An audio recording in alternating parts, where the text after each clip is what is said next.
साधो सतसाहेब सतसाहेब सतसाहेब। जय सतगुरु साई अरुण जी महाराज को प्रणाम। जय सतगुरु कबीर साहिब को प्रणाम। जय सतगुरु रविदास जी महाराज को प्रणाम। जय सतगुरु नानक साहब को प्रणाम। जय सतगुरु भगवान बुद्ध को मेरा कोटि कोटि प्रणाम। आप सभी भक्तजनों, प्रेमियों, साध संतों, छोटे बड़े, माताओं बहनों, सभी को मेरा कोटि कोटि प्रणाम। सभी जनजीवन जाति को मेरा कोटि कोटि प्रणाम। सभी मानव जाति को मेरा कोटि कोटि प्रणाम। प्रकृति को मेरा कोटि कोटि प्रणाम। सतसाहेब सतसाहेब सतसाहेब। तो भक्तजनों, प्रेमियों, आज की जो वीडियो है वो कुछ गीता पर भी है और कुछ वीडियो जो है हमारे चैनल को देखने वाले, चैनल पे वीडियो को देखने वाले सोनू ठाकुर जी सवाल पूछते रहते हैं। और कोई बात नहीं, अच्छी बात है, पूछते रहना चाहिए। तर्क वितर्क करना बहुत जरूरी है। अगर सोनू ठाकुर जी जिस तरह हमसे प्रश्न पूछते हैं, ठीक इसी तरह बाकी जितने ढोंगी पाखंडी हैं उनसे अगर ये प्रश्न पूछे जाएं तो शायद वो या तो सोनू ठाकुर जी को ब्लॉक मार देंगे चैनल पर, या फिर उनकी सुनेंगे ही नहीं, उनके कमेंट को कोई पढ़ेगा ही नहीं। क्योंकि ढोंगी होते हैं वो सिर्फ ग्रंथों पे आधारित ही बात बताते हैं, उनको खुद को तो पता ही नहीं है। ये बड़ा अजीब तरीका है इनका, ऐसे ग्रंथों को लेकर के। ये गीता है, गीता प्रेस गोरखपुर से छपी हुई है गीता, ये मेरे पास है, मैं बताऊंगा इसमें। और सोनू ठाकुर जी की बहुत सारी बातें इसमें प्रश्न में इस गीता में पढ़ के बताऊंगा। और उन्होंने कहा है कि गुरु जी आप बता रहे हो कि मन ही चित्त, मन ही जीव, मन ही बोलता है और मन ही अपने स्वरूप को भूल गया है। तो हम इस वीडियो में उनको पूरा समझा देंगे। और सोनू ठाकुर जी भगत को हम यही कह रहे हैं कि भगत जी आपको हम वीडियो में ऐसी बात बताने जा रहे हैं, सभी के लिए बताने जा रहे हैं। और इस वीडियो पर इसमें जो बताया गया है उस पर जरा गौर कीजिएगा, फिर आपके समझ में सब कुछ आ जाएगा। गौर करोगे विवेक से, पूरी तरह से, तो समझ में आएगा। ऐसा नहीं है नहीं आएगा। और तर्क वितर्क करना बहुत जरूरी है ताकि आपका विवेक बढ़े, आप उस सत्य की जड़ तक पहुंचे जहां हमने पहुंचाने का प्रयास किया हुआ है। कोई तो पहुंचे। तो इनका जो सवाल है वो मैं एक ये उनका कमेंट की ही पोस्ट दिखा रहा हूं आपको, इसको अच्छी तरह से पढ़ लेना कि इन्होंने मन ही अपने स्वरूप को भूला हुआ है या मन ही चित्त अहंकार। हाँ, तो ये आप पढ़ लीजिएगा, हम बताएंगे ना, पूरा बताएंगे ना कैसे क्या है। और दूसरे में लिखा है कि 4 राम कौन से हैं, चौथे राम के बारे में इन्होंने पूछा है। और एक कमेंट और है, मुझे याद नहीं है क्या कहा इन्होंने, आप पढ़ के देख लीजिएगा। चौथे राम के बारे में तो इन्होंने पूछा है और दूसरा एक और है, और 3 सवाल इकट्ठे पूछे हैं इन्होंने। क्या मन ही काल है?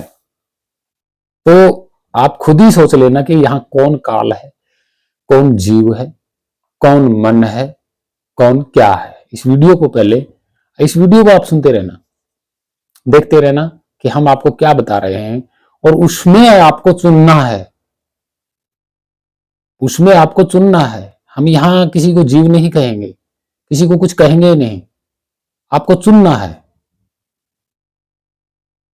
कि हम जीव कौन हो सकते हैं, आपको तो चुनना है। तो इसमें ऐसी कोई बात नहीं है, आपको सिर्फ चुनना है। क्या चुनना है कि 4 बातों में से आपको एक बात को चुनना है। क्या मैं इन चारों में से हूं या नहीं हूं? और ये गीता की इसमें भी हम आपको बताएंगे, पढ़ के बताएंगे, बिल्कुल ऐसे करके बताएंगे कि ये लिखा हुआ, कोई चोरी चपोरी नहीं है।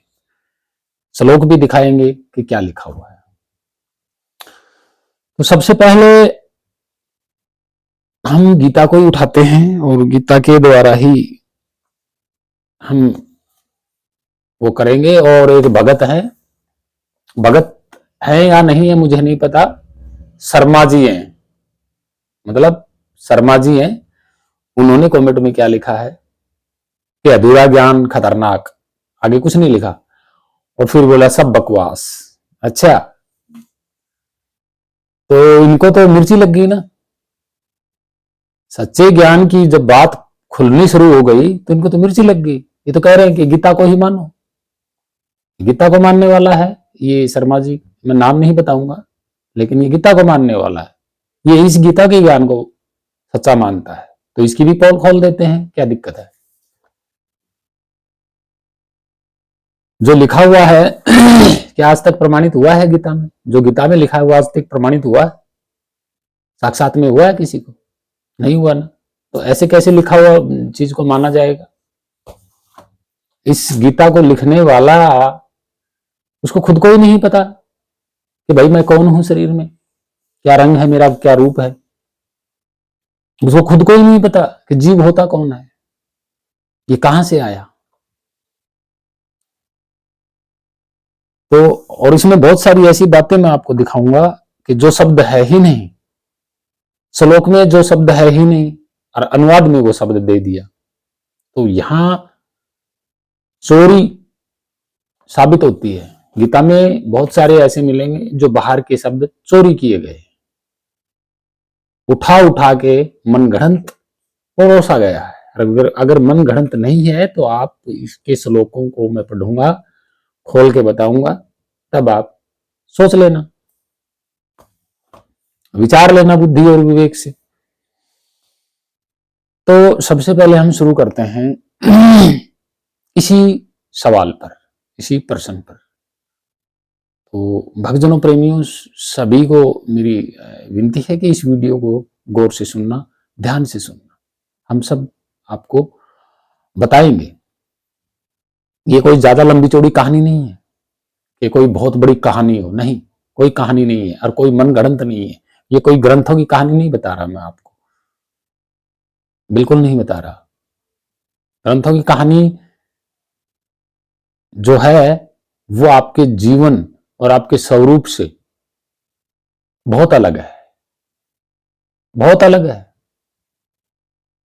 बिल्कुल ही मैचिंग नहीं हो पा रही, होगी ही नहीं मैचिंग, ना वेदों से, ना ग्रंथों से, ना गीता से, किसी पुराण शास्त्रों से, किसी से नहीं होगी। ये आप खुद देख लेना। चलिए शुरू करते हैं। सबसे पहले हम लेते हैं एक छोटा सा उदाहरण के जरिए हम इनको बताएंगे। उदाहरण लेना होता है, लेकिन हम जो बताएंगे उसको प्रकृति के नियमों के साथ नहीं जोड़ेंगे, ध्यान में रखना इस बात को। और प्रकृति के नियमों में उस परम सत्ता को कहां जोड़ा गया है? इस गीता में जोड़ा गया है, जोड़ा गया है। और अगर मान लीजिए गीता में उसको जोड़ दिया गया, प्रकृति परिवर्तन में भी उसको जोड़ दिया गया उस परम सत्ता को, ठीक है, ये तो मन के विचारों से लिख दी गई पुस्तक। अब जो पुस्तक में जो है, क्या वो कोई आज प्रमाणित कर सकता है कि ऐसा है, या प्रकृति के नियमों में जुड़ जाता है वो परम सत्ता, या वो जुड़ चुकी है, या वो बदल सकता है, या वो कुछ करता भी है या नहीं? क्या दिखाया साक्षात में कि वो रहा बैठा और कर रहा? तो कुछ ऐसी ही बातों पे हम आपको बताएंगे। और साथ में जो एक शर्मा जी हैं, उन्होंने जो कमेंट लिखा है ना, वो भी इस वीडियो को देखें ताकि उनके भी दिमाग का लोक खुल जाए। अभी दिमाग बंद है उनका। और जो हम तर्क करेंगे, हम जो तर्क करेंगे वो गीता पे करेंगे, हम गीता पे करेंगे। ऐसे कैसी मान ली जाएगी? ऐसी किस तरीके से मान ली जाए।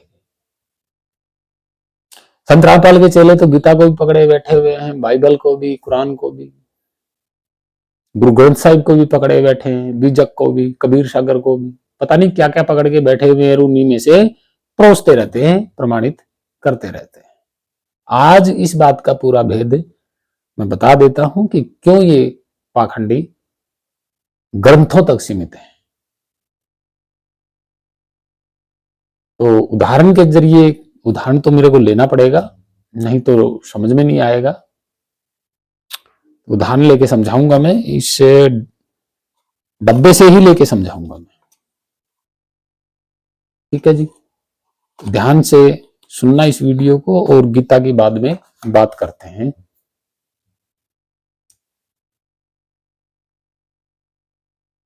तो भक्तजन, सबसे पहले हम लेते हैं उदाहरण के तौर पर इस सर्वव्यापी को। ठीक है, इस सर्वव्यापी को लेते हैं,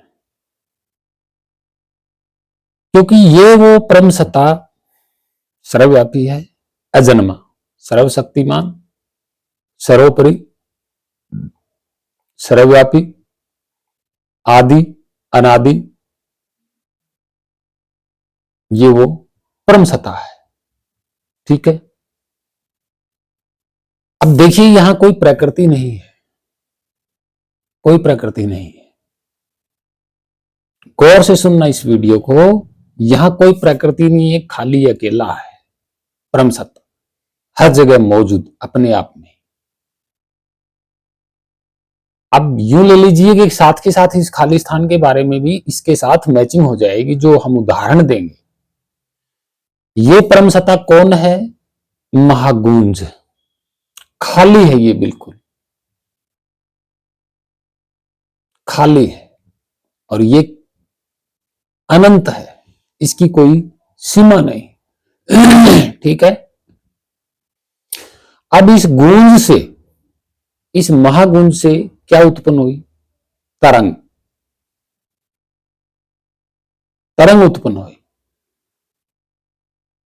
जैसे हम सितार का एक तार होता है, वो न बजते हुए भी तरंग पैदा करता है क्योंकि खींचा हुआ है। वैसे मैंने उदाहरण के तौर पे बताया आपको, ऐसा होता नहीं है, उदाहरण के तौर पर।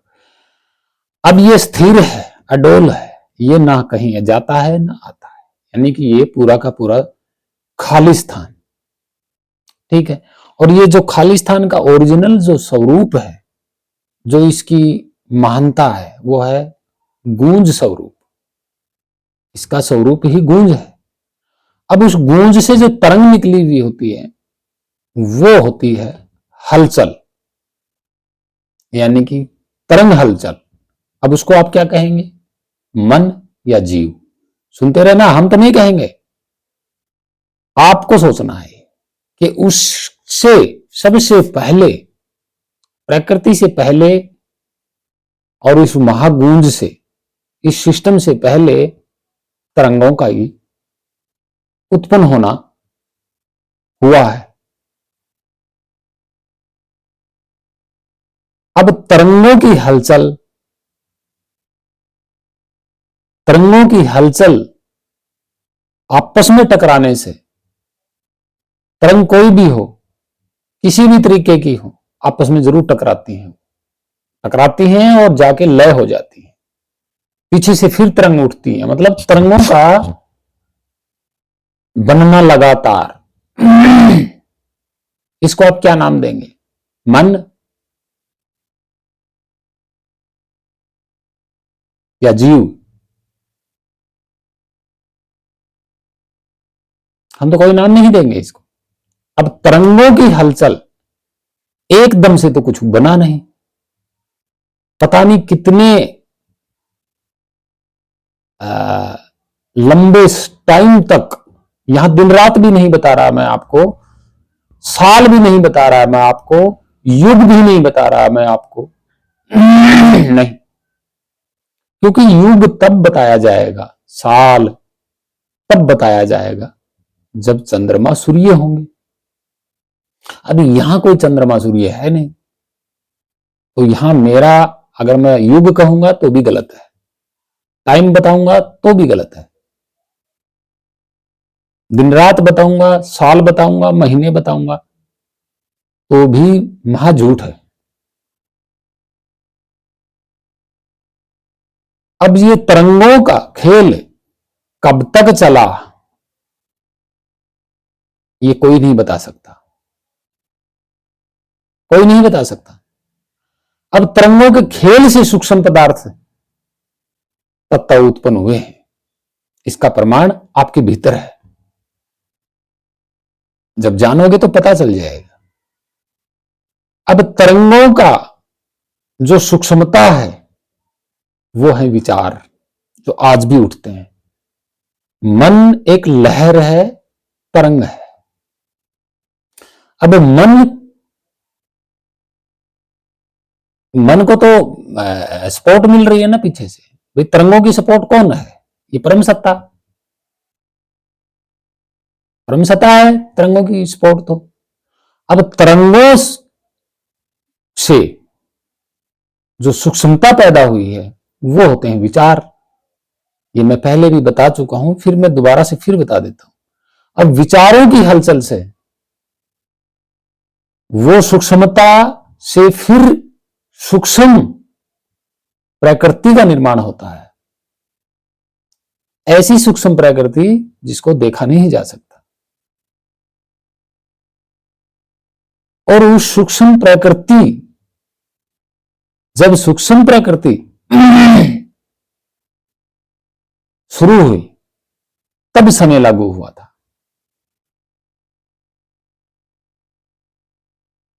समय का मतलब परिवर्तन। अब आप इस परिवर्तन को क्या नाम दोगे ये मैं नहीं कह सकता। काल दोगे या समय दोगे या टाइम दोगे। अब इस प्रकृति के बनने, सूक्ष्म तत्व प्रकृति के बनने से पहले क्या काल था, क्या टाइम था? इसमें से अगर उत्पन्न हुआ है, जो तरंग उत्पन्न हुई है, क्या वही मन है, क्या वही काल है? वो नाम आपको देना है, क्या नाम दोगे उसको? अब जाहिर सी बात है, ये जो तरंग है ये परम सत्ता से उठी है, परम सत्ता से तरंग उठी है। तरंगों के हलचल से, परिवर्तन से एक सूक्ष्मता, विचार उठे हैं। यहां अभी भी कोई प्रकृति नहीं है, यहां अभी भी कोई समय लागू नहीं है किसी पर भी। समय लागू होगा जब विचारों से सूक्ष्म प्रकृति बननी शुरू होगी, तब समय लागू होगा। उसका बनना और बिगड़ना, वहां समय का कोई लेना देना है ही नहीं। विचारों में और मन में विचार तो उठेंगे, ना दिन देखेंगे ना रात देखेंगे, लय हो जाएंगे और उठ जाएंगे। तो बताइए जरा, टाइम किस पे लागू है? कौन बनने बिगड़ने वाला है यहां पे? प्रकृति से बनने, प्रकृति की सूक्ष्मता से बनने से पहले देखो आप कि इससे हलचल उत्पन्न हुई, यानी कि वो तरंग, तरंग से फिर उनके टकराव से सूक्ष्म, जिसको हम विचार कहते हैं, जिसे सूक्ष्मता कहते हैं या सूक्ष्म विचार तत्व कहते हैं, वो उत्पन्न होते हैं। ये खेल आज भी चल रहा है अंदर आपके, लेकिन आप गहराई से समझ नहीं पा रहे इसको। अब देखिए जरा, यहां कौन सा दिन रात चल रहा है? विचारों और मन और इनके बीच में, तीनों के बीच में कौन सा टाइम चल रहा है? कौन सा समय चल रहा है? समय तो इस प्रकृति पे लागू होगा ना, जन्मेगी, बिगड़ेगी, कुछ दिन रहेगी, समय तो इस पर लागू होगा। अभी चंद्रमा सूर्य बना ही नहीं है, टाइम कहां से लागू हो गया? बार बार मैं यही बताता हूं, प्रकृति की सूक्ष्मता जब शुरू हुई तब से ही परिवर्तन शुरू हो जाता है, उसी को टाइम कहा जाता है। यहां मन को आप क्या नाम दोगे, विचारों को क्या नाम दोगे? यहां पे काल या मन या विचारों को जीव कहोगे, क्या कहोगे? और विचारों के बाद आगे प्रकृति का बनना शुरुआत हुई है। यहां कोई टाइम नहीं है, वो शुरुआत हुई है, वो परिवर्तन ही वो वहीं से समय लागू हुआ है। बनना और बिगड़ना, दिन रात समय नहीं है। आप सोच रहे हो, दिन रात एक परिवर्तन है, जो दिन बन जाता है और रात, दिन बनने के बाद वो खत्म हो जाता है और फिर रात शुरू हो जाती है, वो तो एक परिवर्तन है। टाइम को तो हमने नापा है ना कि 12 बज गए, 1 बज गया, यूं हो गए। जब इस पृथ्वी पर कोई जीव जंतु था ही नहीं, तब कौन से 12 बजते थे? तो आप किसको काल कहोगे? ये आपको विचारना है, आपको अपनी बुद्धि व विवेक से फैसला करना है, चुनना है। अब चलिए आगे सिस्टम शुरू हो जाता है। बहुत परिवर्तनों के बाद, यानी कि परिवर्तन न जाने कितने हुए हैं, और उनके बाद जाकर के ये चंद्रमा और अस्तित्व में आए हैं, पृथ्वी आई है, चंद्रमा आए हैं बहुत बाद में। तो टाइम तो समय का जो नापना शुरू होता है, दिन रात बनने शुरू, ये तो चंद्रमा और सूर्य से शुरू होते हैं। उससे पहले कौन सा काल है? आप खुद सोच सकते हैं इस बात को। अब देखिए सारी चीजें बन चुकी हैं, एक उदाहरण सहित समझा रहा हूं मैं। अब देखिए यहां कौन जीव पैदा हो रहा है, कौन आत्मा पैदा हो रही है, आप खुद सोचिए। अब पृथ्वी बन चुकी है, 5 तत्व इकट्ठे हो चुके हैं, एक प्रक्रिया के द्वारा बता रहा हूं मैं आपको ये नहीं बता रहा यहां पे कि फलाने ने जल बनाया, धिमके ने अग्नि बनाई, नहीं। ये सब परिवर्तन का टकराव है। परिवर्तन के टकराव से तो आज बम ब्लास्ट होता है, ये आप खुद आंखों से देख रहे हैं इस बात को। तो यहां जीव की जो उत्पत्ति हमने बताई थी, वहां कौन मौजूद है? पृथ्वी पर वही हलचल, परिवर्तन, जो सूक्ष्म विचार और ये स्वयं, तीनों ही तो हैं मौजूद, आज भी मौजूद है। तो प्रकृति के इस प्रकृति जो पृथ्वी है, इसके ऊपर जो सृष्टि का निर्माण हुआ जीवों का, जीवों के शरीर को ही सृष्टि कहा जाता है। कहा जाता नहीं, कहते हैं। प्रकृति और सृष्टि दोनों ही अलग हैं। आप खुद सोचिएगा, फिर जीव कौन बना? यहां शरीर का निर्माण हुआ है, यहां तो शरीर का निर्माण हुआ है ना। चलाने वाला कौन है? वो हलचल और वो सूक्ष्म विचार, जिनसे आगे और सृष्टियां बनेंगी और बन रही हैं आज। किससे? उसी हलचल, मन। आप मन नाम दोगे उसको, काल दोगे, क्या दोगे? तो इसमें जीव कौन सा है फिर? शरीर तो मन और विचारों के द्वारा चलता है, सीधी सी बात है। इसमें जीव कौन है फिर? और मन और विचार कहां बैठे हुए हैं शरीर में? सोचने वाली बात है, ये विचारने वाली बात है। यहां किसी देवी देवताओं भगवानों का कोई लेना देना नहीं है। यहां आप खुद सोचिए। और फिर जीव कौन है? किसको किसको बताओगे जीव?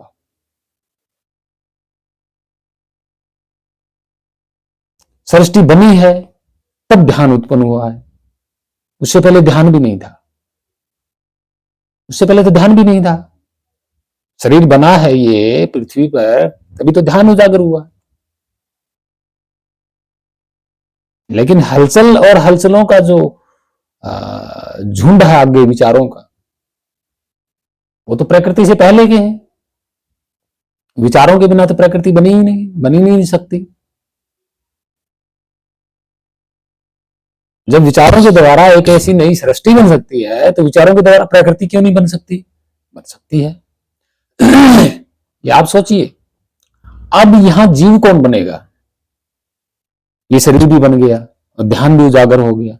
वही हलचल मन के अंदर है, जिसको आप मन कह रहे हो। और मन के अंदर जो विचार उठते हैं, इच्छा वगैरह उठती हैं आगे कार्य करने की, आगे भाग दौड़ करने की इस शरीर को लेकर के, तो फिर यहां जीव कौन है, कहां बैठा हुआ है, कौन सी आत्मा है, और कौन यहां भूला हुआ है, ये देखना है आपको।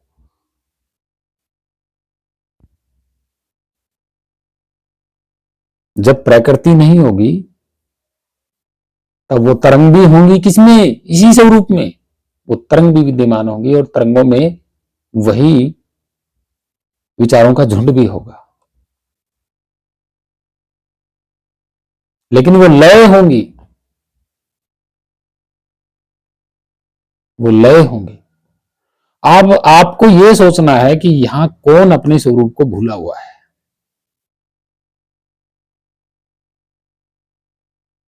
ध्यान तो यहां है ही नहीं, प्रकृति से पहले तो कोई ध्यान नहीं है। समझने की कोशिश करना इस बात को। अब कबीर साहब की एक वाणी उठा लीजिए। कबीर साहब ने कहा कि मनवा तो पंछी भया, यहां मन को जीव कहा है या नहीं कहा है, कबीर साहब की वाणियों को उथल पुथल करके देखिएगा, आपको पता चलेगा कौन जीव है। हम जो बता रहे हैं वो तो आप मान नहीं रहे। अब देखिए, प्रकृति बन चुकी है और पृथ्वी मान ले बनी हुई है, पृथ्वी ही प्रकृति है, इसके ऊपर जब जीव निर्माण हुआ, यानी कि ये सृष्टि निर्माण हुई है, तो इस सृष्टि के निर्माण में किसकी भागीदारी है? उसी हलचल और उसी सूक्ष्म विचार, जो मतलब हलचलों का झुंड जिससे नई हलचल पैदा होती है, उनको विचार कहा जाता है। हम विचार ही कहते हैं इसको। और इन दोनों की कोई तस्वीर और आकार प्रकार नहीं, ना विचारों की कोई तस्वीर आकार प्रकार है, ना आपके मन तरंगों की कोई विचार आकार प्रकार है। वो शरीर है, रंग रूप है, कुछ भी नहीं है। अब ये दोनों का अहम भाग है, अहम भाग है, ये अहम हिस्सा है किसका? इस सृष्टि का, इस सृष्टि का चलाने का। ये जो शरीर है इसको चलाने का। तो यहां जीव कौन है? और जब ये सृष्टि बनी है, ये शरीर मिला है, बना है, तो इसके अंदर कौन कौन विद्यमान है? मन हलचल, और मन हलचल के अंदर उठने वाले विचार। और जैसे ही ये शरीर बना है तब ये ध्यान उजागर हुआ है। किससे हुआ है? क्या ध्यान मन से उजागर हुआ है? क्या ध्यान विचारों से उजागर हुआ है? नहीं, बिल्कुल नहीं। ध्यान इस परम सत्ता से उजागर हुआ है, डायरेक्टली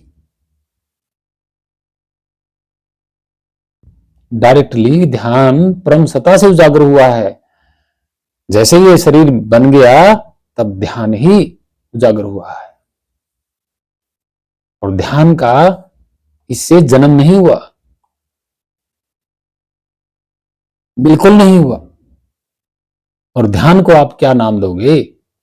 जीव या आत्मा? क्या नाम दोगे? और ये तीनों चीज आज भी मौजूद हैं आपके पास। और जो कह रहे हैं कि जीव, वो कौन है फिर? वो कहां है? उसका क्या अहम रोल है?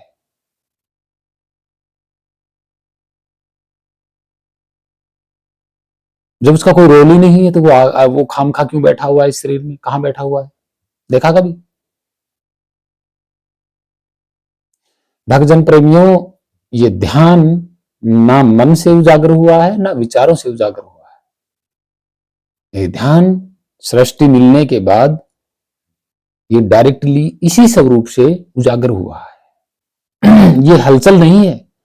मन तो एक हलचल तरंग है और विचार भी एक हलचल तरंग है, वो सूक्ष्म है। लेकिन ध्यान ये सृष्टि मिलने के बाद उजागर हुआ है।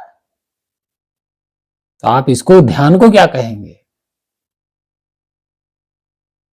देखिए भगत जी, हमें तो पता है, हमने जो कुछ भी हमारा, हमने अपनी और अपना बताया है, हमने मेरा अपना बताया है, किताबों की बात नहीं बता रहा, मेरा अपना बताया है, मैंने ये जाना है। अब ध्यान ना अंदर बैठे मन पे लग सकता, ना ही आपके विचारों पे लग सकता, और ना ही स्थूल जो शरीर है इसके ऊपर लग सकता। ध्यान डायरेक्टली यहां से, जैसे ये स्थूल शरीर आ गया सत्ता के अंदर, और यहां ध्यान उजागर हो गया इस सृष्टि में। अब ध्यान मन से तो उजागर हुआ नहीं, नहीं विचारों से उजागर हुआ, मन डायरेक्टली सत्ता से उजागर हुआ है, और इस सत्ता से ध्यान का जन्म नहीं हुआ। अब ध्यान जानेगा तो किसको जानेगा? अब ध्यान को क्या कहोगे, जीव या आत्मा या क्या कहोगे? अब ध्यान यहां उजागर है तो ध्यान डायरेक्टली कहां से उत्पन्न हुआ था, उसी में ध्यान समाएगा।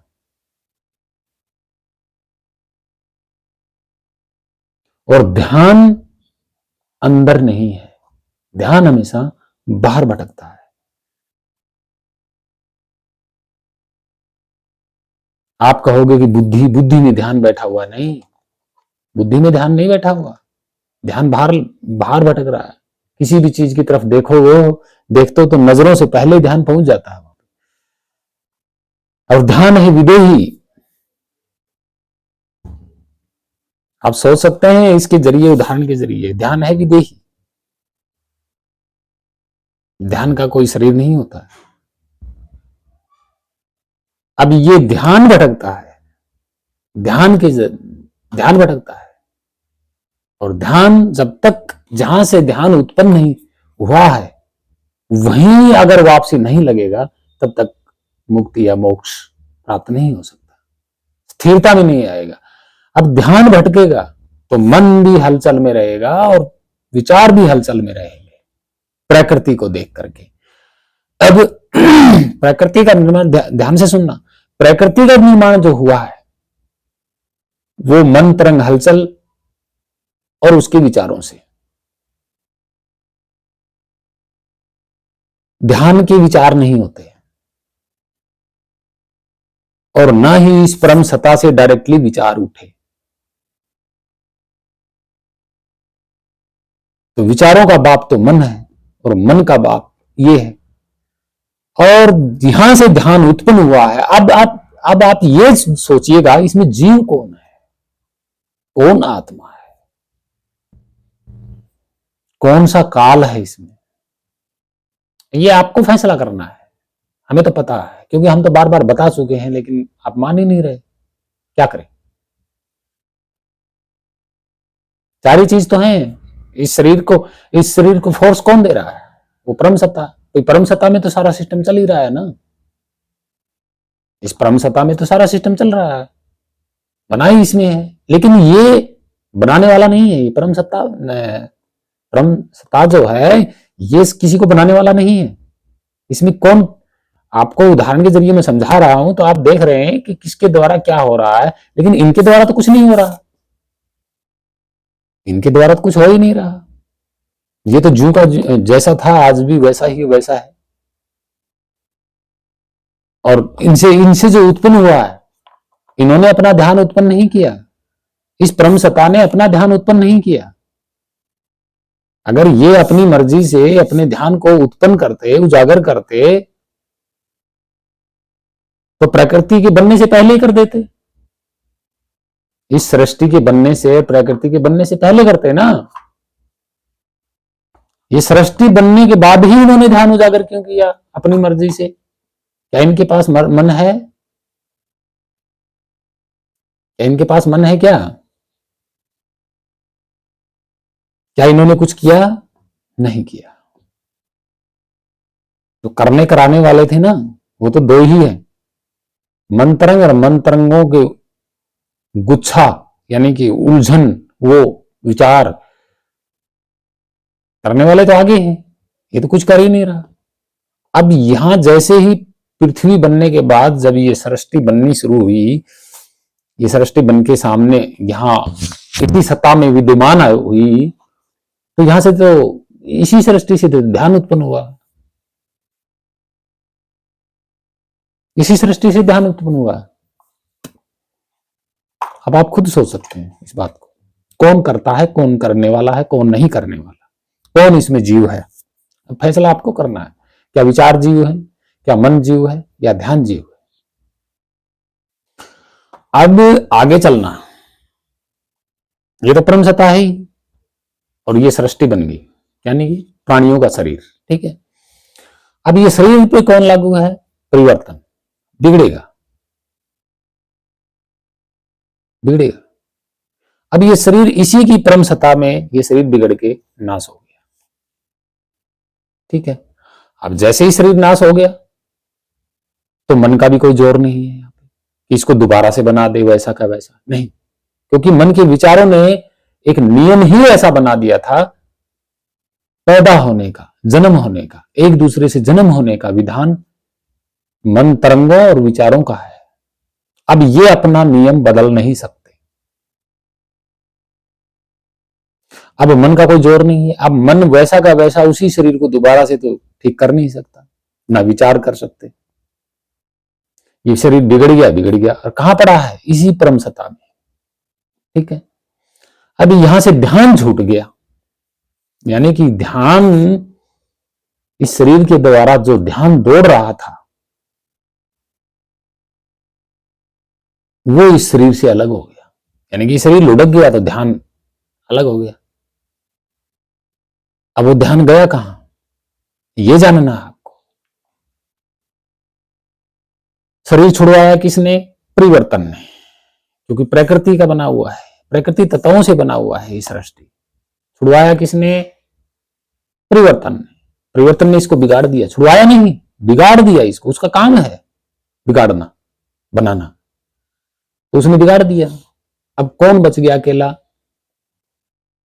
मन तो कुछ कर नहीं सकता, दोबारा से शरीर को नहीं बना सकता मन, ना विचार बना सकते और ना ही ये ध्यान बना सकता, तीनों बच गए, कर कोई भी नहीं सकता। अब ये ध्यान किधर गया, ये तो लय हो गई, इन्होंने तो क्या किया, खुद तो लय हो गए, लेकिन इस ध्यान को भटकता छोड़ दिया, इस ध्यान को भटकता छोड़ दिया। अब इस ध्यान को किसने निकाला भाई पकड़ के, कहते हैं ना जीव को काल पकड़ के लेके जाएगा। आप ध्यान से सुनना इस वीडियो को, फिर बाद में फैसला करना, विचार करना। अब ये ध्यान भटकता रह गया, कहां, इसी परम सत्ता में, प्रकृति में, क्योंकि ये खुद प्रकृति इस परम सत्ता में है, और ध्यान भटकता कहां रह गया, इसी प्रकृति परम सत्ता में।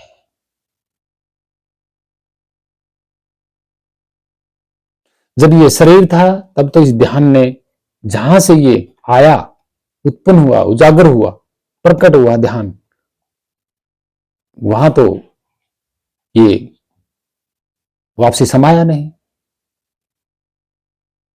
क्योंकि इस शरीर का जो लेना देना है, जो लेना देना है, वो अहम भूमिका ध्यान की है, सुरत की है, और यही भटकती है।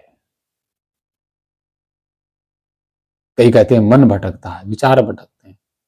अरे भाई, मन और विचार तो आपको प्रकृति में भटका दिया, मन ने और विचार ने तो, और मन के विचारों, मन से और विचारों से ही तो ये सृष्टि बनी है, और यही मन के विचार और ये मन तरंग और ये विचार इस ध्यान के लिए अगली सृष्टि का फिर निर्माण करेंगे, कहीं न कहीं, किसी न किसी गर्भ में। ना ध्यान मिटता है, ना ध्यान को काल पकड़ के ले जा सकता है, सिर्फ शरीर ध्यान को शरीर अर्पण कर सकता है और छुड़ा सकता है, यानी कि ये बिगाड़ सकता है। ध्यान के सामने परिवर्तन, ये मन तरंग और मन विचार एक नया शरीर गर्भ में धारण करवा सकते हैं, गर्भ धारण करवा सकते हैं एक नए शरीर को। इस ध्यान के लिए फिर वो ही एक और शरीर मिलेगा, क्योंकि ध्यान भटक रहा है। ध्यान को कोई न कोई शरीर चाहिए ही चाहिए, क्योंकि ये शरीर के अकॉर्डिंग ही उजागर हुआ है। अगर बिना शरीर के ध्यान इस परम सत्ता में पहले से उजागर हो जाता तो इसको इस शरीर की जरूरत ना पड़ती, इस ध्यान को। अब ये ध्यान जैसे ही प्रकृति से सृष्टि बनी है, तो ध्यान इस सृष्टि से ही उजागर हुआ है। और वो कौन है? वो इसका अहम स्वरूप है ध्यान, क्योंकि डायरेक्टली इससे, इस परम सत्ता से ही उजागर हुआ है ध्यान। तो अब ये सृष्टि नहीं रहेगी तो ध्यान कहां जाएगा? ये सोचने वाली बात है। अब यहां आपको फैसला करना है कि जीव कौन है, आत्मा कौन है। जीव आत्मा कौन है और परमात्मा कौन है? इन चारों के अलावा कोई नहीं है फिलहाल। और ये परम सत्ता, इसको तो कोई फर्क नहीं है, इसको कोई फर्क नहीं है। प्रकृति है तो भी ये है, नहीं है तो भी ये है, इसको कोई फर्क नहीं पड़ता। फर्क पड़ता है किसको? इस ध्यान को फर्क पड़ता है। ये पीड़ा सहन करता है, ये हर बार शरीर को पकड़ता है। इसका निज स्वरूप, इस ध्यान का निज स्वरूप, निज स्थान ये है। ये ध्यान और ये दोनों एक स्वरूप के हैं। ध्यान भी विदेही है, ये भी विदेही है। और ये ध्यान भूला हुआ है कि मैं कहां से आया था, कौन हूं मैं, क्या मेरा रंग है, क्या रूप है। आप खुद सोच से जाना। आप इसको ध्यान को जीव बना रहे हो, क्या बना रहे हो, वो मैं नहीं कह सकता। हम तो सिर्फ आपको पूरी प्रक्रिया बता रहे हैं, समझा रहे हैं। तो भक्तजनों, प्रेमियों, खास बात और भी आएगी सामने कि ध्यान के जरिए मन भी काम कर रहा है, विचार भी काम कर रहे हैं। ध्यान का सहारा कौन ले रहे हैं? मन और विचार ध्यान का सहारा ले रहे हैं। ध्यान भटकने के लिए किसका सहारा ले रहा है? शरीर का सहारा ले रहा है। ध्यान का स्वरूप कौन है? परम सत्ता। ये निज स्वरूप है, ये निज स्वरूप। अब जब ध्यान इधर से, ये अपने स्वरूप में, यानी कि ये सुरत, कबीर साहब की वाणी में सुना होगा आपने, पढ़ी होगी, सुरत समाये शब्द में ताको काल ना खाए। खाने का मतलब ये नहीं होता कि वो खा जाता, खाता नहीं, भटकाना होता है। इस सुरत को भटकाने वाला कौन है? परिवर्तन। ये सृष्टि देने वाला और बनाने वाला, बिगाड़ने वाला और बनाने वाला, ये सुरत को, ध्यान को भटका रहा है। और ये खेल किसका है? परिवर्तन और प्रकृति का। यहां परिवर्तन ने और प्रकृति ने ना ही तो विचारों को बनाया, ना ही ध्यान को बनाया, और ना ही मन को बनाया। मन और विचार, यानी कि वो तरंगे तो प्रकृति से पहले से हैं।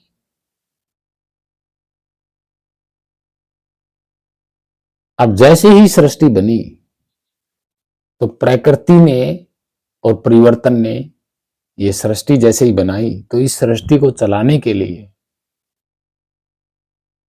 यूं कहो कि इस परम सत्ता से क्या ले लिया? जीव ले लिया। कौन सा जीव? ये ध्यान जीव, ये सुरत जीव, ये लिया। लिया नहीं मतलब ऐसे हाथों से नहीं लिया। एक समझाने का टॉपिक है मेरा। भाई शरीर सृष्टि बना दी तो इसमें अगर ध्यान उजागर हो गया तो समझो लिया गया, और क्या है। और ये सृष्टि को बना रहे, बिगाड़ रहे हैं, ये ध्यान का तो कुछ बिगाड़ नहीं सकते। ये परिवर्तन, प्रकृति, परिवर्तन, काल, यानी कि काल और समय, और ये प्रकृति इस ध्यान का कुछ नहीं बिगाड़ सकते और ना ही इसको पकड़ सकते। ये ध्यान भटकता रहेगा बार बार। ये प्रकृति, ये सृष्टि, प्रकृति और परिवर्तन मिलके इस सृष्टि का नया निर्माण करते रहेंगे, एक ऐसी सृष्टि। तब ध्यान उसमें प्रवेश हो जाएगा, उसमें प्रवेश हो जाएगा। ये खेल है। ध्यान जब तक अपने स्वरूप में नहीं लगेगा, ध्यान कोई मामूली चीज नहीं है, परम सत्ता का है ये स्वरूप। ध्यान, ध्यान में रखना इस बात को, ये कोई मामूली चीज नहीं है ध्यान और सुरत। ये सुरत ही वो परम सत्ता का स्वरूप है, ये ध्यान ही वो परम सत्ता का स्वरूप है। ये जब तक अपने स्वरूप को नहीं जानेगा, इसका जो स्वरूप, रियल स्वरूप तो यहां खड़ा है ना, इसी के पास में ही, और ये भूल गया बीच में क्या है। इस परम सत्ता के अंदर ही ये सृष्टि है, परम सत्ता के अंदर ही ये विचार चल रहे हैं, परम सत्ता के अंदर ही ये मन हलचल हो रही है, और परम सत्ता के अंदर ही ये ध्यान चल रहा है। अब ये ध्यान परम सत्ता को नहीं जानेगा, यानी कि अपने ही निज स्वरूप को नहीं जानेगा, तो ध्यान भटकता रहेगा। क्यों? क्योंकि इस प्रकृति तत्व से बना ही नहीं, ना विचारों से बना, ना मन से बना, ना इसका, इस ध्यान का कहीं से जन्म हुआ, ना ही इसको कोई पैदा करने वाला है। जन्म होना, पैदा होना तो आपको पता ही है, लंबी चौड़ी प्रोसेस है, वो तो गर्भ का सिस्टम है। लेकिन यहां तो कोई गर्भ का सिस्टम है ही नहीं ध्यान के लिए। गर्भ धारण करता कौन है? शरीर। शरीर को कौन कौन चला रहे हैं? खाली मन और विचार से नहीं चलता शरीर। अगर जिंदा है तो ध्यान की वजह से जिंदा है शरीर। अंत समय में सुरत साथ छोड़ती है, यानी कि ध्यान हट जाता है शरीर से। ध्यान अलग, शरीर अलग। शरीर अलग इसलिए होता है कि शरीर का सिस्टम बिगड़ जाता है। जो ध्यान के लिए स्वस्थ शरीर जरूरी है। ध्यान जीते जी ये सृष्टि में, ये ध्यान अपने स्वरूप में लग जाता है तो यही वापसी ये समा जाता है, यानी कि सुरत समाए शब्द में। जब सुरत, ये ध्यान अपने स्वरूप में समा जाता है तो फिर ये प्रकृति और परिवर्तन इस ध्यान का कुछ नहीं बिगाड़ सकते, कुछ नहीं बिगाड़ सकते, भटका ही नहीं सकते। अब ये ध्यान कहां भटक रहा है? प्रकृति में, पूजा पाठ में लगा हुआ है ध्यान। ये ध्यान खुद कहां कहां लग रहा है? इस सृष्टि में, प्रकृति में। बताइए भाई, ये प्रकृति पदार्थों से बना ही नहीं तो फिर ये समाएगा किसमें? ना मन में ध्यान समा सकता। और मन का क्या है? मन तो जहां से उत्पन्न हुआ, मन तो भूला हुआ है ही अपने स्वरूप को। मन का क्या है? मन तो आजाद है, उसके पास शरीर हो या ना हो, मन को भी कोई फर्क नहीं पड़ता, विचारों को भी कोई फर्क नहीं पड़ता, क्योंकि वो तो प्रकृति से पहले से ही है। फर्क पड़ता है ध्यान को। ये दुखी है और इसका कभी जन्म नहीं होता। अब आप इनको चारों को क्या नाम दोगे वो आपकी मर्जी है। तो भक्तजनों प्रेमियों, आगे भी मैं बताता जा रहा हूं आपको। तो सुनो ठाकुर जी, आप खुद सोच लीजिएगा यहां कौन बोल रहा है, कौन क्या हो रहा है शरीर में। मैंने तो बता दिया आपको, ये परम सत्ता, ये सृष्टि, इस सृष्टि में कौन कौन विद्यमान है। मन, जिसको आप मन कह रहे हो, तरंग, उनके अंदर विचार, मन तरंग से ही विचार उठते हैं, मन तरंग से ही अलग से, मन तरंगों के अंदर ही तरंग उठती हैं, वो विचार होते हैं। ध्यान बोल रहा है या मन बोल रहा है या विचार बोल रहे हैं। और आज जब अब हम बोल रहे हैं, बोलने वाले कौन है? मैं पहले भी बता चुका हूं, मैं एक खाली प्रभाव हूं। मैंने वीडियो में ये बात बताई है, खाली मैं एक प्रभाव हूं।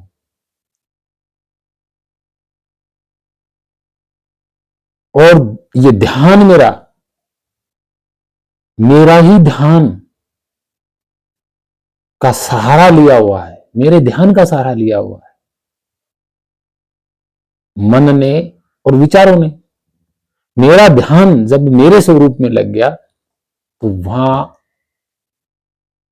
मन के लिए सहारा खत्म, विचारों के लिए सहारा खत्म। तो मैं बोलने वाला कौन था? पहले मन है।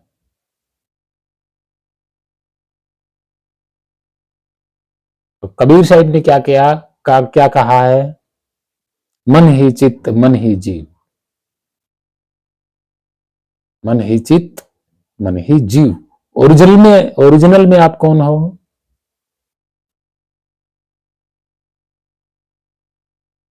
ओरिजिनल में आप कौन से हो?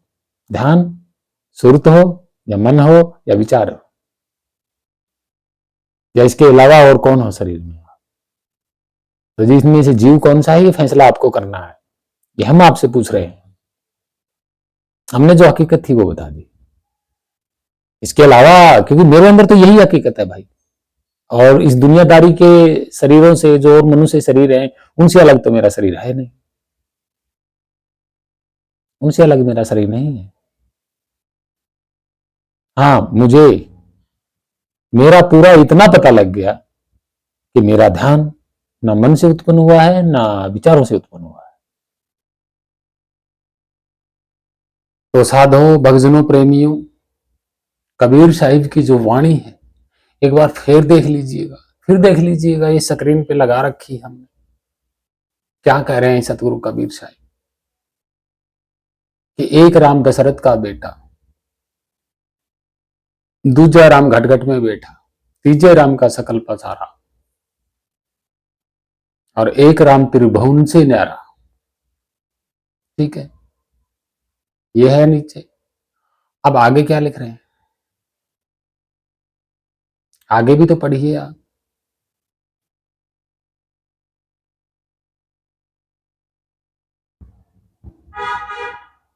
तीन राम को सब कोई ध्यावे, चौथे राम का मरम न पावे। चौथा छाड़ी जो पंचम को ध्यावे, कहे कबीर सो हमको पावे। अब खुद देख लीजिए, और यही भेद हमने खोला है आपके सामने।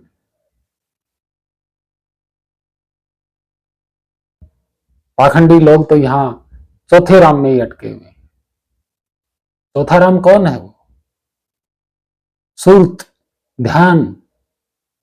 इसको जानना है पहले, इस सुरत को जानना है पहले, और फिर ये अपने आप जब पंचम यानी कि आपके रियल स्वरूप, निज स्वरूप में जब ये सुरत समा जाएगी, तो वहां चौथे राम का भी कोई लेना देना नहीं है। वहां वो पंचम है, वहां वो पंचम है, वही है असली कबीर स्वरूप। हालांकि वो कबीर नाम नहीं है उसका, वो नी अक्षर नहीं तत्ता हुआ है, शब्द स्वरूप है। आप बताइए यहां कहां जीव आत्मा है, कहां परमात्मा है, कहां क्या है? खुद सोच लीजिएगा, किसकी सत्ता है वो? कौन सत्ता है वो? कौन सी परम सत्ता है? यही भेद हमने आपको बताया है। वो परम महागुंज है। जब सब कुछ मिट जाता है तो ये खाली एक महापरम गूंज बचती है, और यही हमने जाना है। अपने अंदर भी जाना है, बाहर भी जाना है। अगर मुक्त होना है तो इसमें ध्यान या सुरत समानी ही समानी होगी। ये कोई चमत्कार नहीं करते, ये कोई आपको इस शरीर में शक्तियां नहीं भेजेंगे जो आप बैठे बैठे मंत्र मारेंगे और सोना बना देंगे। वो ऐसी शक्तियां नहीं होती है, नहीं। आपको सिर्फ मुक्त होना है। आप कौन? ध्यान, सुरत। यहां मन का और विचारों का कोई लेना देना नहीं। तो भक्तजनों, प्रेमियों, इस वाणी के ऊपर गौर कीजिएगा। हमने तो आपको पांचवा बताया है, और अलग अलग बताया है। शरीरधारी भी बताया है, फिर मन अंदर बैठा है, फिर विचारों से सकल पसारा हुआ है। चौथा आपकी सुरत जो भटक रही है, और पांचवा आपका निस्वरूप आदि नाम, जो कोई मंत्र नहीं, तंत्र नहीं, कोई जाप नहीं, कोई लेना नहीं, कोई देना नहीं, कोई ध्यान नहीं, कोई विधि नहीं, कुछ नहीं है ऐसा। निहंगम चाल से सीधा ध्यान, भेदी सतगुरु आपका ध्यान लगवाएगा उसी में, उसी पंचम में। फिर ध्यान भी समा जाएगा वहां, ना ध्यान रहेगा, ना मन रहेगा, ना विचार रहेगा, ना ये सृष्टि रहेगी, कुछ नहीं रहेगा, अपने आप। वो है पंचम। वही कबीर जी का असली स्वरूप है, वही हम सबका स्वरूप है। और आगे मैं क्या बताऊं। तो भक्तजनों, ये बात मैंने आपको बता दी और शुरू से मैंने इस भेद के नट बोल्ट खोल के आपके सामने रख दिए हैं। अब नट बोल्ट और भी खोलने बाकी हैं। अभी जब हमने ये जान लिया कि ध्यान से मेरा मन, जो मन है, सॉरी मेरा बोल दिया मैंने, ध्यान से मन उत्पन्न नहीं हुआ और ध्यान से विचार उत्पन्न नहीं हुए। ठीक है। अब विचार उत्पन्न कब होंगे? जब आंखों के द्वारा या कानों के द्वारा या जीवा के द्वारा या स्पर्श के द्वारा कुछ अनुभव करोगे, इस शरीर के द्वारा, किसी भी अंग के द्वारा इस शरीर से अनुभव करोगे, तब विचार उत्पन्न होंगे। अब हम, ध्यान तो बोलता नहीं है, ध्यान के तो कोई शरीर ही नहीं है, ध्यान तो विदेह ही है। अब मेन बात ध्यान पे आती है कि आप ध्यान को क्या कहोगे, जीव, आत्मा क्या कहोगे? परम सत्ता भी वही है, ध्यान भी वही है, मन भी वही है और विचार भी वही है, और ये सृष्टि और प्रकृति सब के सब वही है। अब आपको सोचना है कि इनको आप क्या क्या नाम देंगे। भाई हमने तो लोगों के बनाए हुए नामों का इसलिए यूज कर रहे हैं ताकि आप समझ पाए। हालांकि हम तो कोई नाम दे ही नहीं रहे, हम तो पहले से ही कह रहे हैं कि सूर्य को नाम हमने दिया, पता नहीं ये क्या है, कौन सी प्रकृति है, हमें क्या पता। तो भक्तजनों प्रेमियों, ये जो मन है ना, यही कह रहा है कि मेरा मन, मेरे विचार, मेरा ध्यान। इस मन का ना ही तो ध्यान है, ये मेरा मेरा करता है। ये बोल रहा है, बोलने वाला है ना, ये आप खुद सोच लो कौन बोल रहा है। आप तो कभी बोले नहीं, ध्यान तो कभी बोल ही नहीं सकता, और ना ही ये परम सत्ता बोल सकती, ये तो बोलती ही नहीं कभी। अगर ये बोलेगी तो शरीर का सहारा क्यों लेगी? ये तो बोल रही है, हमेशा से महागुंज हो रही है। ये तो बिना शरीर के ही ये तो शब्द हो रहा है, शब्द स्वरूप महागुंज। इसको क्या जरूरत है शरीर का सहारा लेने की? अब आप सोचिएगा कि ये खेल कौन खेल रहा है? मन तो खेल नहीं रहा, ये सॉरी ध्यान तो खेल नहीं रहा।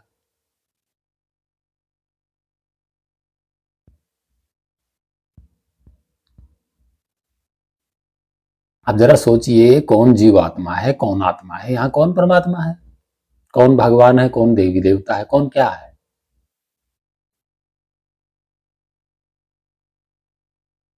अब जो ये मैं कर रहा है कि मेरा मन, तो अगर आप कहोगे कि ध्यान बोल रहा है, तो ध्यान का तो मन है नहीं, ना ही ध्यान के विचार हैं। ये मैं कहने वाला ये मन है, ये मैं कहने वाला ही मन है।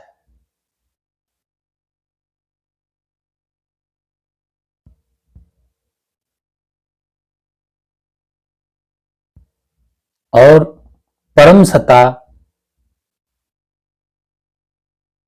का जो दूसरा, परम सत्ता को मतलब अच्छी तरह से परम सत्ता को जान सकता है, पहचान सकता है, परम सत्ता में लीन हो सकता है, वो है ध्यान। मन को क्या फर्क पड़ता है? सारी दुनिया कह रही है कि मेरा मन, मेरा ध्यान, मेरे विचार। तो ये मेरा कहने वाला कौन है चौथा? फिर वो परम सत्ता स्वरूप तो कभी बोलता ही नहीं। कई कहेंगे कि ये ब्रह्म बोल रहा, तो फिर ये ब्रह्म कौन आ गया बीच में? इसका क्या रोल है? ये कहां से आया, कहां से उत्पन्न हुआ? ये परम सत्ता, तो परम सत्ता से केवल केवल जिसको हमने मन नाम दिया है, यानी कि पूर्वजों ने पहले से मन नाम दिया है, हलचल, हलचल से फिर हलचलों के टकराव से फिर विचार, विचारों से फिर सूक्ष्म तत्व, सूक्ष्म तत्वों से फिर स्थूल कण, स्थूल कण से फिर मोटे पदार्थ, मोटे पदार्थों से के टकराव से फिर आगे प्रकृति का शुरू होना, और वहीं से जहां से प्रकृति का सूक्ष्मता से जब शुरू होता है, वहीं से परिवर्तन शुरू होता है।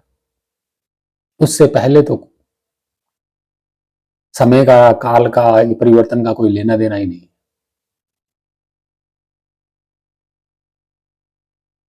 कि बदल जाए या किसी को बना दे या बिगाड़ दे, वो तो जब तक सूक्ष्मता नहीं शुरू होगी तब तक तो परिवर्तन का कोई लेना देना नहीं है। हलचल, हलचल का परिवर्तन क्या बिगाड़ेगा? वो तो चलती रहेंगी, वो तो परिवर्तन से तो बनी ही नहीं हलचल। तो परिवर्तन से तो ये शरीर बना है, इसी पे लागू है वो।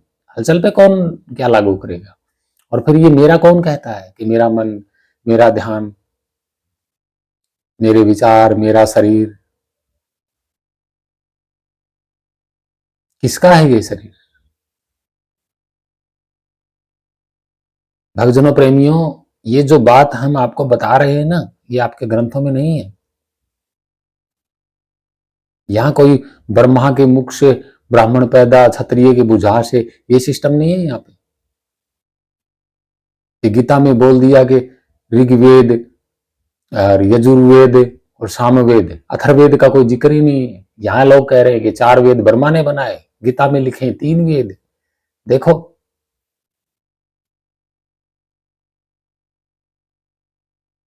कहानियां परोस दी। गीता में, ये गीता रही मेरे पास, मैंने आपको दिखाया तो है, इसमें आप पढ़ के देख लीजिएगा। इसमें कह रहा है कि सब कुछ मैं ही हूं। कौन है वो मैं सब कुछ वाला? परम सत्ता तो है नहीं, वो तो कभी कह ही नहीं सकता कि मैं हूं सब कुछ।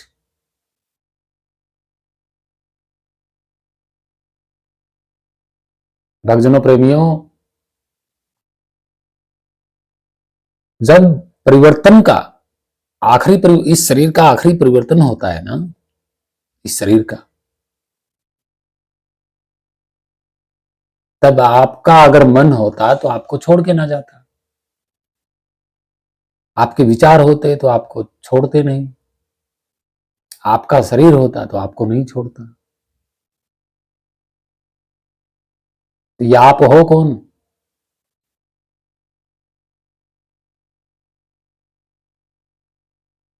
यही तो बड़ा है, सबसे बड़ा आश्चर्य। ये मैं बार बार हम आपको आपको कह रहे हैं, ये आप हो कौन? ये मैं आपको कह रहा हूं बार बार कि आपको, आपको, ये आपको आखिर है कौन? मन को तो मैं आपको नहीं कह रहा, ना विचारों को मैं आपको कह रहा, ना आपके ध्यान को मैं आपको कह रहा।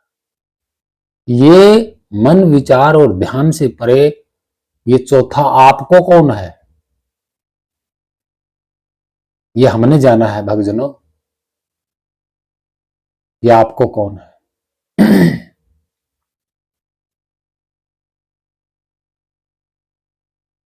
मैं बार बार यही कहता हूं, आपका स्वरूप।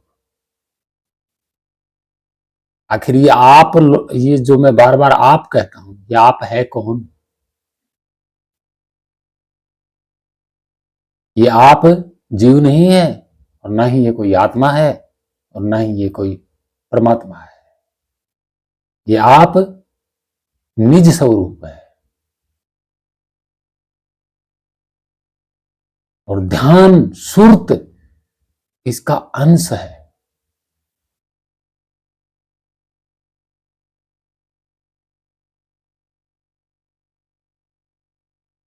ध्यान इसका अंश है, सुरत इसका अंश है। और ये ध्यान और ये सुरत एक ही हैं, दोनों एक हैं, इनके नाम अलग अलग रख दिए। कोई आया विद्वान, उसने सुरत बता दिया, वो सुरत प्रचलित हो गया। कोई दूसरा विद्वान आया बाद में, उसने ध्यान बता दिया, ध्यान के नाम से प्रचलित हो गया। किसी ने आके बता दिया कि ये जीव है, ये जीव से प्रचलित हो गया। किसी ने कुछ बता दिया, सबकी एक राय थोड़ी है। मैं पहले बार बार बता चुका हूं, जितने महान, जितने कवि हुए हैं, कवियों का काम है ये पाखंड फैलाना, कवियों के काम थे, उन्होंने लिखे ये महाकाव्य ग्रंथ रचना। ये कोई हकीकत में ऐतिहासिक थोड़ी है। शुरू में आया कहीं से भगवान नाम चोरी कर लिया, उसने फैला दिया भगवान। अब ये यहां भेद नहीं लगेगा आपको, ग्रंथों में सबसे पहले भगवान शब्द कौन लेके आया, किसने बोला था, कौन था ये प्रचलित करने वाला भगवान को, कभी नहीं मिलेगा आपको। फिर आता है, फिर एक बंदे ने फैला दिया होगा, किसी ने, कवि था, वो भी विद्वान कवि, काल काल कल्पनाओं का कवि होता है, कल्पनाओं का ही नाम कवि होता है। उसने परमात्मा फैला दिया, वो परमात्मा प्रचलित हो गया। फिर किसी ने राम फैला दिया, वो राम प्रचलित हो गया। किसी ने कृष्ण फैला दिया, वो कृष्ण प्रचलित हो गया। किसी ने ब्रह्म फैला दिया, वो ब्रह्म प्रचलित हो गया। किसी ने ब्रह्म ब्रह्म पर ब्रह्म फैला दिया, और ब्रह्म प्रचलित हो गया। ये तो एक दूसरे की जिद्दी में हुए इतने नाम। ये मान लीजिए दो कवि हैं बराबर की टक्कर के, ठीक है, एक ने बता दिया कि सारी ब्रह्म सत्ता है, ठीक है, उसने अपनी ओर से ब्रह्म सत्ता को फैला दिया कि सारी ओर ब्रह्म सत्ता है, इसके अलावा कोई नहीं, जगत मिथ्या ब्रह्म सत्य, ठीक है। अब दूसरा जो कवि आया, देखा उसने भी नहीं, और ना ही इसने ब्रह्म फैलाने वाले ने देखा, ना दूसरे ने देखा। दूसरा क्या आया, उसने ग्रंथ लिखा, ब्रह्म को छोटा बता दिया, उससे बड़ा खुद की ओर से एक नाम बढ़ाया, पर ब्रह्म, उसको प्रचलित कर दिया। अब दुनिया ने बना दिया पर ब्रह्म कि इससे ऊपर कोई नहीं है। आज हम, अगर मैं एक नाम फैला दूं, मैंने वीडियो में बताया ना, पांचवा राम है, ऐसा नहीं है कि नहीं है, पांचवा, वो कौन होगा फिर, तो पंचम बताया है कि चौथे को जान के छोड़ दीजिएगा, पंचम में समाइएगा। ये पांचवा कौन है, ये तो परब्रह्म से भी बड़ा है पांचवा, तो ये तो परब्रह्म से भी बहुत बड़ा है। इस पांचवें का तो हमने जाना है, ब्रह्म और परब्रह्म और जीव ब्रह्म का नाम का कोई तत्व पदार्थ ही नहीं है। अगर कोई कह रहा है तो दिखाइए फिर। और पांचवा तो हम जना देंगे भाई, जना देंगे पांचवा। चार तो हमने जना दिया आपको। कोई कहेगा कि इन चारों में जीव भी अलग है, तो दिखाइए फिर जीव अलग है। तो हमने तो बता दिया, यही है भाई, मेरे शरीर के अंदर तो यही है, और ये भी अंदर नहीं है, चिपके हुए नहीं है, और ना ही मेरे शरीर के अंग है। ना ध्यान मेरे शरीर का अंग है, ना मन मेरे शरीर का अंग है, ना विचार मेरे शरीर के अंग है। मेरा शरीर तो प्रकृति और सृष्टि के तत्व पदार्थों से बना है। ये सृष्टि प्रकृति के तत्व पदार्थों से बनी है। विचार और मन और ध्यान तो तत्व पदार्थों से बने नहीं, तो फिर शरीर के अंग कैसे हुए?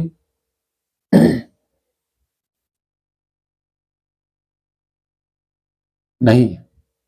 कोई कहता है कि ध्यान शरीर का अंग है, तो निकाल के दिखाइए अलग से, ये ध्यान रहा।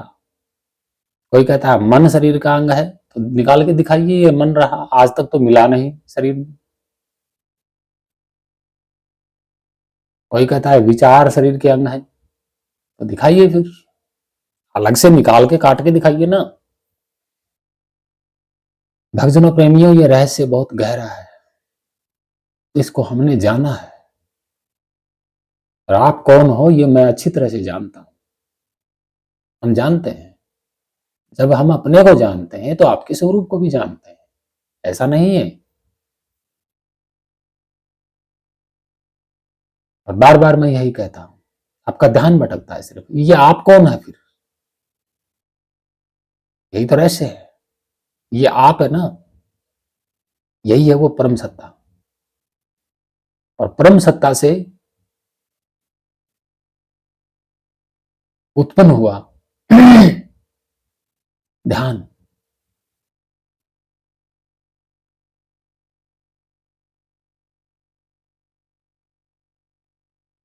और फिर ध्यान जब आपके खुद के स्वरूप में, आप कौन हो? आप परम सत्ता ही स्वरूप हो, अलग नहीं हो कुछ। अब ये कहो, कुछ लोग अभी अगर प्रश्न करें कि ये आप कौन है, ये आप वही परम सत्ता है। सवाल नहीं करना है इसके बारे में, ये आप परम सत्ता है।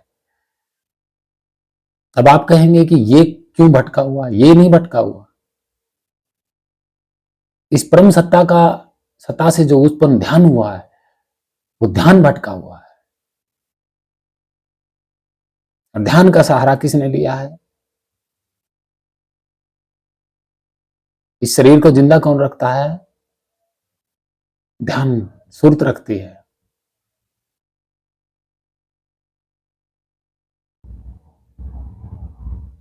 मन सिर्फ गर्भ में शरीर के साथ होता है,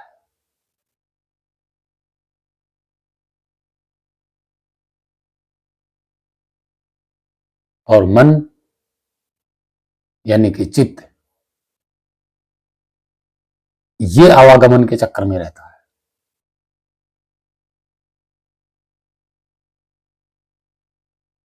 जब बच्चा जन्म लेता है तो उसका ध्यान सबसे पहले ध्यान जागृत होता है। जैसे ही ध्यान जागृत हो जाता है तो मन सहारा लेता है मचलने के लिए ध्यान का।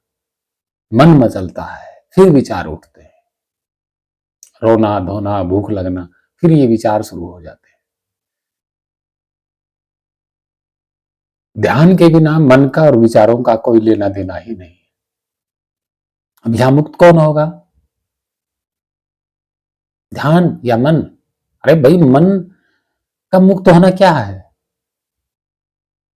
मन अगर मुक्त होगा तो कहां का मन, कहां लगेगा? मन का तो कोई ध्यान ही नहीं है। ध्यान तो आपका है, मन का थोड़ा ही है।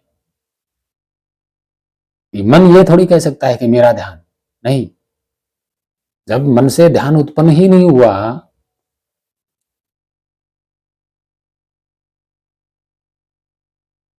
तो मन अगर डायरेक्टली किसी पर लगेगा और फिर खुद मन किसी चीज में डायरेक्ट समाएगा, तभी तो मुक्त होगा।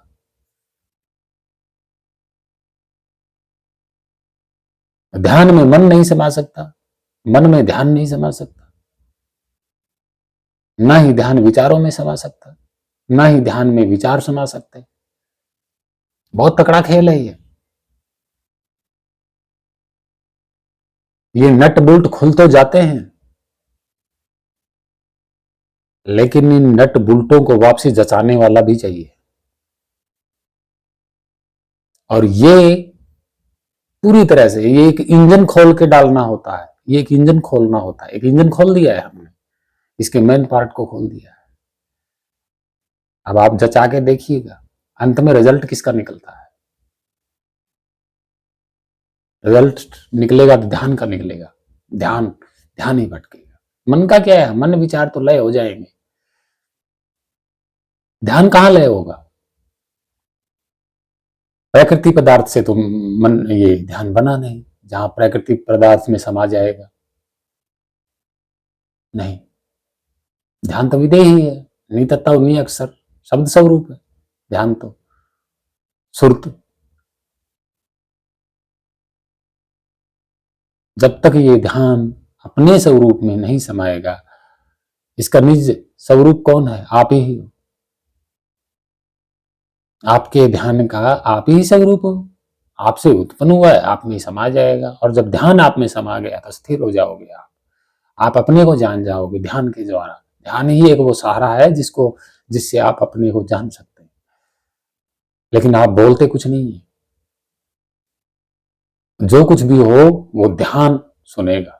फिर आपका निज नाम भी सुनेगा, निज नाम का भी पता लगेगा, आपका रियल नाम का भी पता लगेगा। आपको ये भी पता लगेगा कि हाँ, मैं कुछ करता धरता हूं या नहीं, आता जाता हूं या नहीं, कोई मेरा रंग रूप आकार प्रकार है या नहीं, कोई मुझे पकड़ सकता है या नहीं। ये सारा भेद खुल जाएगा। और अब ये भटक रहा है ना, ये मैं कर रहा है, ये ध्यान का सहारा लेकर के मैं मन, ये जो मन हलचल है ये बोल रही है, विचार बोल रहे हैं। जब ध्यान लग जाएगा तो वहां विचार मन नहीं बोल पाएंगे, चुप हो जाएंगे। सतगुरु कबीर साहब ने क्या कहा, तन थिर मन थिर पवन थिर वचन थिर। वचन का मतलब क्या, विचार या बोलना। सुरती नृत्य थिर हो, वो सुरती तो ध्यान है।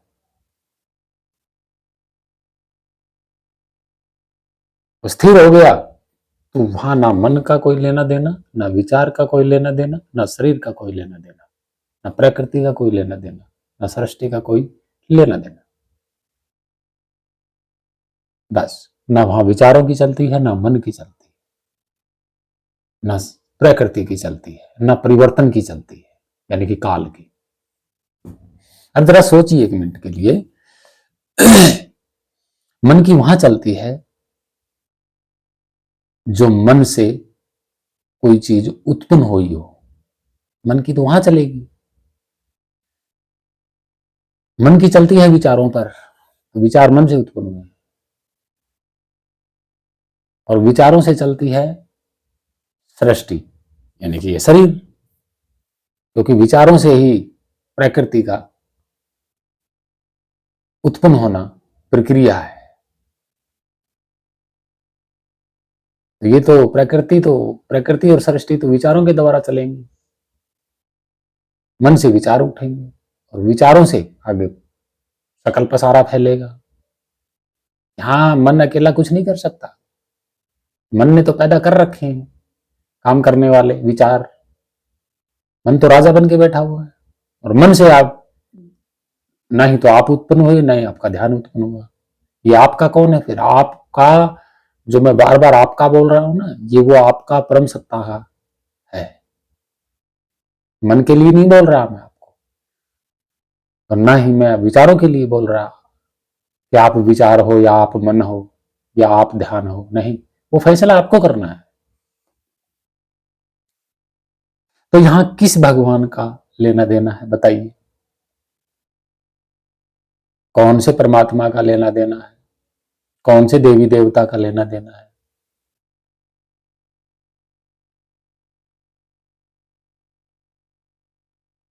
और यहां कौन किसको भूला हुआ है? मन तो वैसे ही भूला हुआ है, मन को तो छोड़िए आप। मन आपको मुक्त नहीं कर सकता, न ही विचार आपको मुक्त कर सकते। मन तो आपको कभी मुक्त कर ही नहीं सकता, क्योंकि मन आपको मुक्त तब करेगा ना जब आप मन से उत्पन्न हुए हो। अब इस सृष्टि को मुक्ति कौन देता है कष्टों से? प्रकृति देती है, यानी कि पृथ्वी प्रकृति है। जब ये शरीर खत्म हो जाता है तो इस मिट्टी में मिल जाता है।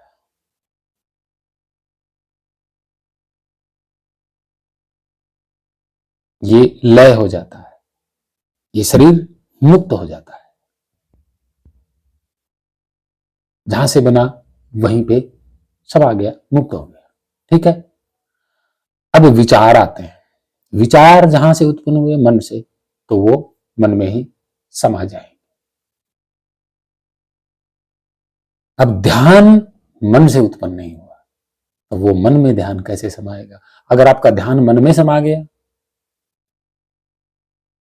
तो फिर परमात्मा की क्या जरूरत है? फिर क्यों अलग अलग भक्ति करनी है? मन भी आपके पास है, ध्यान भी आपके पास है, लगा लीजिएगा, हो जाओगे मुक्त। ऐसा नहीं होता। जो चीज जहां से उत्पन्न हुई वहीं पे समाएगी। अब आप सोच लीजिएगा, आप मन हो या ध्यान हो या विचार हो, क्या हो? पांचवा जो स्वरूप है, पांचवा जो है, चार राम के ऊपर जो पांचवा है, वो आपका स्वरूप है, निज स्वरूप। उसमें ध्यान समाएगा, ध्यान ही भटकता रहेगा। जब तक नहीं समाएगा ध्यान ही भटकेगा। अरे मन का क्या है, मन तो शरीर मिला तो जागृत हो गया, विचार चल पड़े, नहीं तो नहीं। मन का जोर किस पे चलता है? ना शरीर पे चलता है, किसी पे नहीं चलता। मन का जोर नहीं चलता किसी पे, और ना ही ध्यान का जोर चलता है। भाई ध्यान से तो ये शरीर बना ही नहीं है। जोर तो उस पे चलेगा, जैसे ये डब्बा मनुष्य ने बनाया है, ठीक है, मनुष्य के द्वारा बनाया गया है ना। अब इस डब्बे पे जोर किसका चलेगा? मनुष्य का चलेगा, मनुष्य का चलेगा। अब सूर्य को मनुष्य ने नहीं बनाया, अब बताइए मनुष्य कैसे जोर जमा लेगा सूर्य पर? ये चीज तो आप प्रकृति में भी देख सकते हैं कि मनुष्य तो जोर उस भी जमा सकता है जिसपे जिसको बनाया हो। जिसको मनुष्य ने बनाया नहीं, उस पर जोर कैसे जमा लेगा? तो भक्तजनों, प्रेमियों, ये वो बातें हैं जिस पे आप पूरी तरह विचार कर सकते हैं।